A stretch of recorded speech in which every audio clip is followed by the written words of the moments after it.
ये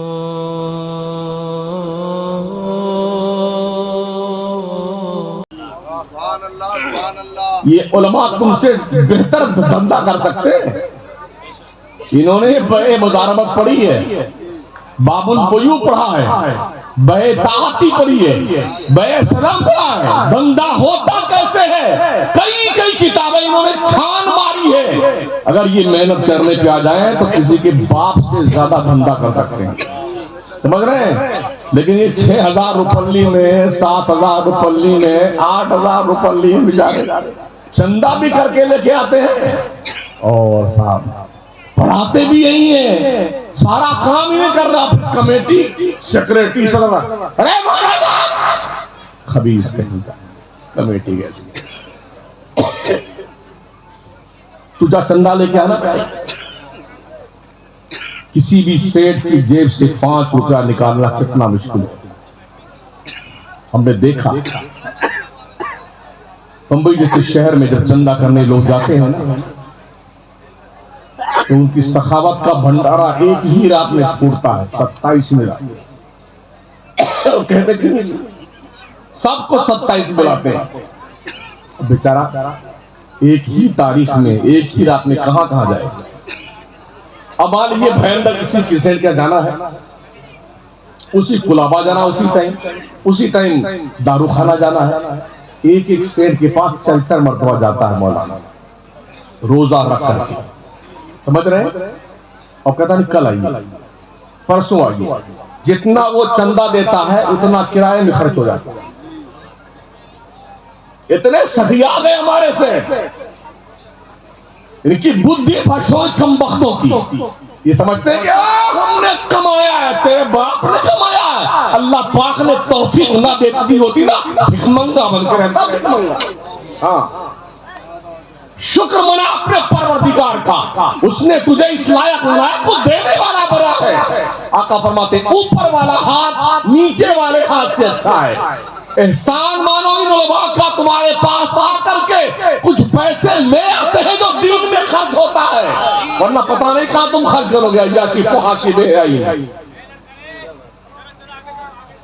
हो सकता है तेरी बख्शिश की जमानत बन जाए ये चंद रुपए। मदरसों का हाल देख रहे, कहीं की ईंट कहीं का रोड़ा, भानमती ने कुंभा जोड़ा। ढंग का यार दरवाजा नहीं है, टूटियां टूटी हुई हैं, रोशनदान बिखरा हुआ है, और जो खिड़कियां लगी हैं, अगर वो खिड़की लग गई है तो खिड़की में दरवाजे नहीं है। सर्दियों के मौसम में कड़कती हुई सर्दी और तड़पते हुए बच्चे। हमारी आवाज खुद बिगड़ी हुई है, आप परेशान हो, ये ठीक आ जाएगी। अरे कुछ मत बढ़ाइए, सब ठीक ठाक। हाँ, थोड़ा जुकाम उकाम हो गया ना पानी बदलने से, तो चलता रहता है, खांसी वांसी आती रहेगी, काम अपना होता रहेगा। तो अर्ज में कर रहा था साथियों, हमने मदरसों के हालात देखे हैं। हम भी मदरसे ही में पढ़े हैं, और अल्लाह गवाह है, एक छोटे से गांव में पैदा हुआ। मेरे रब ने इतना करम किया कि छोटे से गांव के छोटे से मौलवी को जमीन से उठा करके चौथे आसमान पे पहुंचा दिया। ये इल्म दीन मुस्तफा की बरकत। हक बोलना शुरू कीजिए। मैं अपनी बिरादरी के लोगों से बड़े अदब से इल्तिमास करूं, किसी के बाप से नहीं डरना है। जितनी रोजी अल्लाह ने मुकद्दर में लिखी है, किसी का बाप एक पैसा छीन नहीं सकता, और कोई एक पैसा ज्यादा दे नहीं सकता है। हमारी ड्यूटी यह है कि हम रब का काम करें, मुस्तफा का काम करें। अल्लाह करीम है, वो चाहता है तो मकड़ी के जाले से अपने महबूब की हिफाजत कर लेता है, और जब उसके गजब का तीर चलता है ना, तो शद्दाद को उसकी जन्नत की चौखट पे पटक के मारता है। कारून जैसे दौलतमंद को जमीन में धंसा के मारता है। खुदाई का दम भरने वाले नमरूद को लंगड़े मच्छर से मारता है, और खुदाई का दावा करने वाले फिरौन को दरिया में डुबो के मारता है। इसलिए कोई सटियाया हुआ सेठ ये ना समझे मैं तो फॉर्चूनर में चल रहा हूं। बेटे तुम मरेगा ना तो तेरी औलादें तेरी फॉर्चूनर साइड में छुपा कर रख देगी, अब्बा की मरी हुई डेड बॉडी की हवा न लगने पाए फॉर्चूनर। हाँ, और शायद तेरी औलादें कभी तेरी कब्र पर फातिहा पढ़ने जाएं। इस मदरसे में तेरा एक पैसा लग जाएगा ना, एक ईंट लग जाएगी ना, जब तक मदरसा सलामत रहेगा तू मर जाएगा। तेरे मरने के बाद जन्नत की हवाएं इसी खिड़की से आती रहती है। मदरसों को लावारिस मत समझो, ये मुस्तफा का घर है, मस्जिदें अल्लाह का घर है, मदरसे रसूल अल्लाह का घर है। अपना घर सुसज्जित करने वालों कम से कम इतना शर्म तो आनी चाहिए, रसूलुल्लाह का घर किस बेयारो मददगार की कंडीशन में, या पढ़ने वाले कैसे हो। हमें कोई आपत्ति नहीं, दुनिया चाहे लाखों करोड़ों खुदा बना ले, हमें क्या लेना देना यार। कुत्ता बिल्ली घोड़ा गधा हवा पानी सूरज चांद सितारे आग दरिया वगैरह पहाड़ पेशाब पखाना सबको पूछते ना लोग दुनिया, हमें कोई आपत्ति नहीं यार। लेकिन तुम हमसे ये तवक्को मत करो कि हम भी ऐसे ही बुद्धू बन जाए। ये पेशानी आवारा पेशानी नहीं है, ये पेशानी झुकेगी तो वहदहुल्ला शरीफ के सामने झुकेगी। तो मानो ना क्या दिक्कत आती है, पढ़ने दो दुनिया की। जब दुनिया पढ़ करके काबिल बनेगी, इस्लाम कबूल करने से उसे कोई रोक नहीं सकता है। माइक टाइसन का नाम सुना आपने? मुक्केबाज बॉडी बिल्डर, ईसाई था ईसाई। उसको किसने मारा था? वो 4 थप्पड़ की जबरदस्ती इस्लाम कबूल कर, कुछ नहीं जी, छुआ नहीं किसी ने, लेकिन मुसलमान हो गए। मोहम्मद अली किले किसने कहा था मुसलमान हो? कलमा पढ़ा। मिस्टर बीन हंसी की दुनिया का बादशाह, किसने कहा था मुसलमान हो जाओ? सुनीता विलियम किसने कहा था मुसलमान हो जाओ? एक वो और था माइकल जैक्सन, हाँ कभी औरत बनता था कभी मर्द बनता था, किसने कहा था मुसलमान हो जाओ? मोहसे महाशय जी। अभी फीफा वर्ल्ड कप हुआ कतर में, बड़ा आपत्ति दर्ज कराया दूसरे मुल्कों ने कि तुम्हें नमाज के वक्त अजान के वक्त अजान बंद करनी पड़ेगी, सिस्टम चेंज करना पड़ेगा, तब इस फीफा वर्ल्ड कप की मेजबानी हम तुम्हें देंगे। कतर ने कहा एक ढेला बदलाव नहीं करेंगे हम, सुन लो हमारा जो सिस्टम इस्लाम का है उसी सिस्टम को फॉलो करेंगे। तुम यहाँ खेलने आओ चाहे चूल्हे भाड़ में जाओ, आए खेलने के लिए। अजान की आवाज़ें सुनकर के हजारों ने कलमे पढ़ लिए, हजारों ने। हाँ जी, किसी ने कहा नहीं तो मुसलमान हो जाओ, बस अजान की आवाज़ें सुनी ना, तो इससे पता चलता कि मुअज्जिन थोड़ा ठीक रखे जाए। हाँ, ऐसा नहीं कि मतलब फटा बांस की तरह बांसुरी बजाएं, वो अच्छी आवाज हो, तलफ्फुज़ ठीक हो, अंदाज ठीक हो अजान देने का, सुनने वाला चलते चलते रुक गया, यार क्या आ रहा है, कानों में काहे की आवाज आ रही है। कुरान की तिलावत ऐसी करने वाले हो ना जो दिलों में घुस जाया करे। यही तो करते थे ना हजरत अबू बकर सिद्दीक ने। क्या किया? अपने मकान के बाहरी वाले कमरे के अंदर बुलंद आवाज से रात में तिलावत करते, तो बड़े बड़े दज्जाल वक्त मक्का के शोरमा शैतान, उनकी औरतें उनके बच्चे छुप छुप के आके कान लगा के सुनते अबू बकर क्या पढ़ रहा है।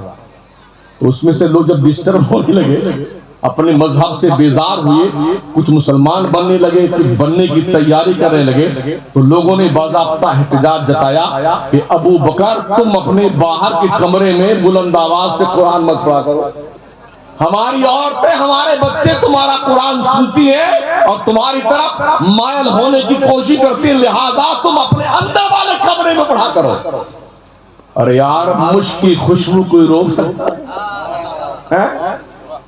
नहीं छुपती है खुशबू जी, कोई रोक नहीं सकता खुशबू को, कोई कैद नहीं कर सकता है। इसलिए साथियों, कुरान पढ़ो ना यार। हमें ने जंग नहीं की है, जंग से इस्लाम को नहीं फैलाया गया है। हमने जितनी जंगें की है वो दिफाई जंगें की हैं, लोगों ने हम पे जंग थोपा है तो हमने अपना बाज़ाब्ता तौर पर दिफा किया है। इस दिफा में हाल ये रहा, सूखी रोटी जौ की खाने वाले, फटी फटी जूतियां पहनने वाले, फटे पुराने कपड़े पहनने वाले। जानते हो जब मक्के और मदीने के बाउंड्री से बाहर निकले कैसरो किसरा की उस दौर की सुपर पावर ताकतों को रोक कर रख दिया मुसलमानों ने। जैसे अमेरिका है, चाइना है, इजराइल है, ब्रिटेन है, ऐसे उस जमाने की सुपर पावर ताकतें थी। मुस्तफा ने फरमाया था इज़ा हलका कसर किसरा फला किसरा बादहु व इज़ा हलका कैसरा फला कैसरा बादहु।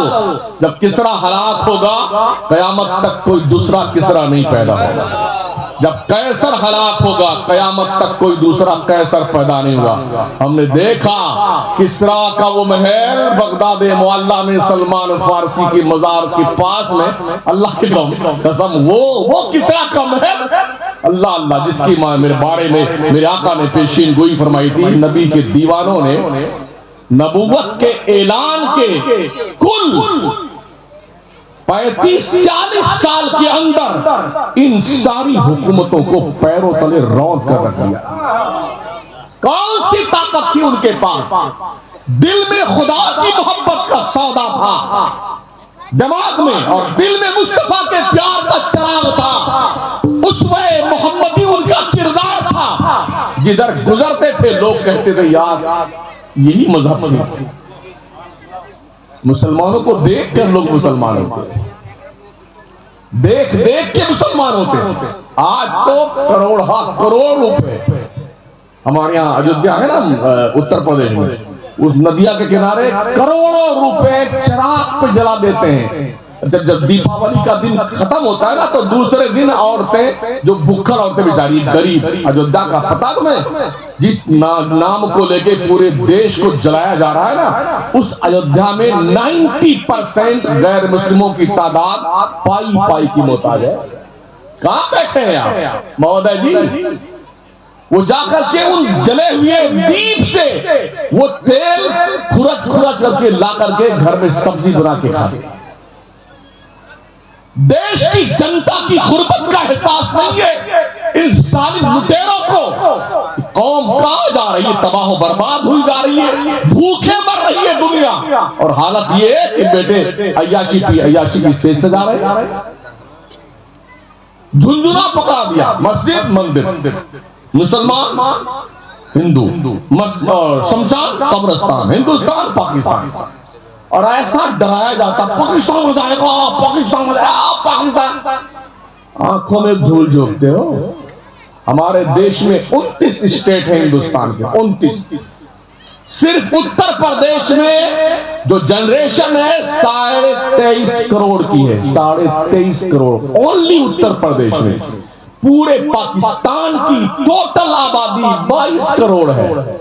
इस 22 करोड़ की जनता को के जरिए से 135 करोड़ के देशवासियों को जलाते हो, डराते हो, मूर्ख कहीं के। हमारे उत्तर प्रदेश के बराबर पूरे पाकिस्तान की पॉपुलेशन नहीं, मगर दे दिया झुंझुना बजाते रहो, लड़ते रहो, मरते रहो, मोबिलाइजेशन करते रहो, करवाते रहो, आग लाते लगाते रहो और मरते रहो। और इनके बेटे जर्मनी, लंदन, कनाडा, बर्तानिया, हॉलैंड यहाँ पढ़ रहे हैं। हम भी एमएलए, बेटा भी एमएलए, हम भी एमपी, बेटा भी एमपी, हम भी मिनिस्टर, बेटा भी मिनिस्टर। और ये बुद्धू लोग झुंझुना बजाओ, मजा हिंदू मुस्लिम, हिंदू मुस्लिम, हिंदू मुस्लिम। इसलिए देशवासियों इन डकैतों से होशियार रहो जिन्होंने डकैती डाली है देश के लोगों पर। पाकिस्तान हमारे मुल्क के सामने एक चूजा है, मुर्गी का चूजा, उसकी कोई वैल्यू नहीं। समझ रहे हैं? ये जिस तरह से लोग व्हाट्सएप में खेलते हैं, ऐसे ही कश्मीर के सरहद पर ये हमारे हिंदुस्तान के फौजी और पाकिस्तान के फौजी वहां भी पाकिस्तान हिंदुस्तान खेलते रहते। समझ रहे हैं? जब उधर पाकिस्तान का दिन आता है तो हमारे फौजी जाकर के मिठाई खिलाते हैं। यहाँ हिंदुस्तान की 15 अगस्त का दिन आता है तो वहां के फौजी उनको जो है लड्डू खिलाते हैं। यहाँ तुम हंगामा मचाए रहो ताकि हम पूरे देश में जनता को डराते रहे, ताकि हमारी हुकूमत बची रहे। आंखों देखी बात कर रहा हूं, बॉर्डर पे करीब करीब जा करके घूम घूम के आया हूं कश्मीर। ये हालत है। इसलिए देश की जनता को पढ़ना चाहिए, दिमाग का इस्तेमाल कीजिए, पढ़िए, अपने बच्चों को पढ़ाइए। महाराणा के सादात का फरमान दिल दिमाग में बिठा लिए, आधी रोटी खाएं, बच्चों को पढ़ाएं। हम बॉम्बे में जिस जमाने में थे तो हमने कोकन के इलाके का दौरा किया। कोकन के लोग अपना घर बेच करके, हापुस का बगीचा बेच करके, काजू का बगीचा बेच करके बच्चों को अपने पढ़ाते हैं। किराए के मकान पे रहते थे। मैंने पूछा यार ये सब बेच बाज करके क्यों पढ़ाते? उनका कहना था हजरत ऐसा है, हमारा बच्चा जब डॉक्टर बन जाएगा ना 3 साल में इससे डबल खरीद लेंगे। बंबई में जितने बड़े बड़े डॉक्टर हैं सब कोकनी हैं, सारे कोकनी।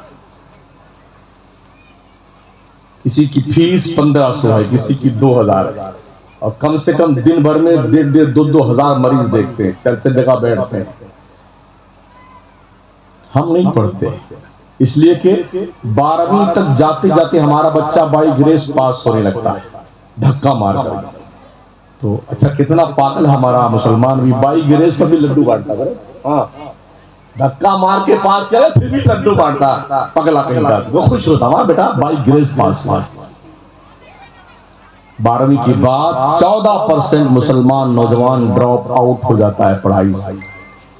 बच्चियां पढ़ती आगे जाती हैं, भाई पैसा कमा कमा के बहन को पढ़ाता है। कहाँ? पंजगनी, जामिया मिल्लिया, हमदर्द यूनिवर्सिटी, मुस्लिम यूनिवर्सिटी, जहां जहां पढ़ता है। पढ़ करके लड़कियों का लेवल इतना हाई फाई हो जाता है कि अब मुस्लिम कौम में इस मेयार का बच्चा नहीं मिलता जिससे उसकी शादी हो जाए। तो फिर वो अपने लेवल का कैरियर बनाने की धुन में वो बच्चियां जो क्वालिफाइड होती है ना, अपने मेयार का दूल्हा ढूंढ लेती है शादी का। कोई चर्च में जाकर के शादी करती है, कोई जाकर के मांग में सिंदूर भरती है। एक बात। दूसरी बात, हमारे यहाँ कौम के सफेद पोश भेड़िए भी बहुत ज्यादा। किसी का बच्चा डॉक्टर बन जाए ना तो शादी करने वक्त में लड़के के अब्बा जो है पूरे इलाके में ढूंढ निकालेंगे कहां से पूरी पढ़ाई का पैसा वसूल करना। अबे मंगतो, तो कंगलो, भिखारियों, लड़की वालों से इतना पैसा मांगते हो, लुटेरे कहीं के। तुम कटोरा लेके मेरे खाजा की चौखट पे बैठ जाओ, बहुत मांगते हो। और क्या दूल्हा बन के जाता है, सज धज करके बेटा। लाल लाल रुमाल भी होता है उस दिन दुल्हा का। हाँ, हजरत जाएगा ना, पूरी एक 3 भिखारियों के साथ में होती है। जैसे पहुंचा ना बेटा, वहां पहुंचने के बाद ठूस लिया, Thums Up, Mirinda, Coca Cola, barfi जो सब खा गया। जब खाना खाने का टाइम आता है, चलिए साहब, आई नहीं पानी आई गए, पूरी टीम बैठी। तो ऐसे मुर्गे लाल रुमाल लगा, खाइए ना भाई, बिस्मिल्लाह कीजिए। लड़की के बाप, वो फकीरा जो बगल में बैठा ना, वो बोलता है कितना शहबाला बोलते हैं, शहबाला बोलता है लड़की के बाप को बुलाइए। वो 1.5-2 लाख वाली बुलेटिया कहां रखी हुई है? अगर ला के देखा तो ठीक है, वरना जल्दी खाता नहीं है। ऐसे मुंह पे भागते बूंगा बहरा खबीज कहीं का। दूल्हा बनकर मंगताया कब मांगने आया है, दूल्हे की शान अलग होती है। इस दिन तो मांग रहा है लड़की वाला, मंगता तो जिंदगी में मांगते ही रहेगा। रब ने बाजू में ताकत दी ना, मर्दों को रब ने औरतों पे हाकिम बनाया है। हाकिम भिखमंगा नहीं होता है।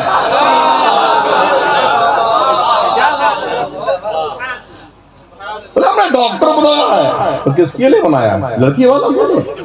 खबीज कहीं जा, तेरा डॉक्टर तेरे घर में रहे, तेरा इंजीनियर तेरे घर में रहे, लॉयर तेरे घर में रहे, तो पूरा पैसा। कुछ तो ऐसे बारात का किराया भी मर्दूद ले लेते हैं। हाँ मेनू लिख रहे हैं, ये पीने में ये होना चाहिए, खाने में ये होना चाहिए, और ये नकद इतना होना चाहिए। अभी हमारे राजस्थान में भीलवाड़ा एक शहर है, 5-6 दिन पहले मेरी तकरीर वहां थी। हमारे मुसलमान भी कैसे पागल हैं। हाँ, बड़ा मालदार आदमी है, बच्चे की शादी उसके है, तो पूरे भीलवाड़ा शहर में उसके मेयार का हॉल नहीं मिला। जैसलमेर जो बॉर्डर का इलाका है, वहां पर उसने 80 लाख रुपए में हॉल बुक करवाया है सिर्फ शादी के लिए। जिस कौम के सेठों का भेजा खराब हो जाए, पागलों का, उनका अंजाम नहीं होता। रतलाम में अभी 3 महीना पहले एक मुसलमान ने शादी करी, 6 दिन तक खाना खिलाया है। 1500 रुपए की एक प्लेट थी नॉन मुस्लिम कम्युनिटी के लिए, और 5000 की एक प्लेट थी मुसलमान के लिए। इसकी तून ज्यादा बड़ी होती है ना। हाँ, सुबह भी खाया बेटा, दोपहर में भी खाया, शाम में। कितना खर्च हुआ? 1 करोड़ रुपए। इन कुत्तों से कभी कह दो मस्जिद में पैसों की जरूरत है, मदरसों में जरूरत है। हरामखोरों के चेहरे लड़ गए, अरे धंधा बहुत पता चल रहा है, अल्लाह का मंदा ही चल रहा है। खबीस कहीं का मरा जा रहा, खबीस के औलाद मरा जा रहा। बहुत अच्छा, ऐसा सब याद ना बेटे। आके देखो ना, सर्दी के मौसम में बच्चे कड़ाके की सर्दी में बड़ी गुर्बत के आलम में रहते हैं। साउथ अफ्रीका के दौरे पे दावत इस्लामी की एक टीम गई थी। उन्होंने एक मदरसे में जाके पूछा, तुम लोगों ने गोश्त कितने दिन से नहीं खाया? उनका 6 महीने हो गए हमने गोश्त नहीं खाया। तुमने इल्म को आसान समझा है? आप क्या खाते हो? और जंगल में चले जाते हैं, पढ़ने के बाद एक सब्जी उगती है कुदरत से, उसी को तोड़ के लाते हैं, बना के खाते हैं।